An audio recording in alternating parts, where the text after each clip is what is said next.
जाजपुर विधानसभा आसन निमंते कांग्रेस पूर्वतन जाजपुर जिला परिषद उपसभापति तथा वरिष्ठ कांग्रेस नेता दिगंबर करंक पुओ सुदीप्त करंकु प्रार्थी करिछि।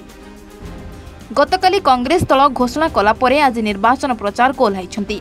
दलर ग्यारेंटी कार्ड, परिवर्तन, दुर्नीति, भोटरଙ୍କ स्वाभिमान, बेकारी समस्या, दरदाम वृद्धि समेत अन्यान्य मौलिक समस्या को नहीं भोटरଙ୍କ निकटकू जीवे प्रार्थी सुदीप्त कर।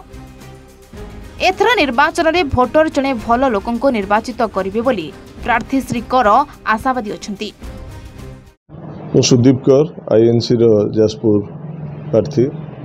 प्रथमे मो सर्वभारतीय सभापति मल्लिकार्जुन खड़गे जी, प्रदेश कांग्रेस कमिटी सभापति श्रीयुक्त शरद पट्टनायक जी को, मोर बड़ भाई जाजपुर जिला कांग्रेस सभापति मनोज राउत जी को एवं मोर समस्त राज्य नेतृमंडली एवं मोर जाजपुर निर्वाचन मंडली रे सहयोग करिथिबा समस्त कांग्रेस कर्मी मानक मु प्रथम अभिनंदन एवं शुभेच्छा जनाऊँ। जाजपुर एक पुरातन सहर, अतीत ओडिशार राजधानी जाजपुर थिला।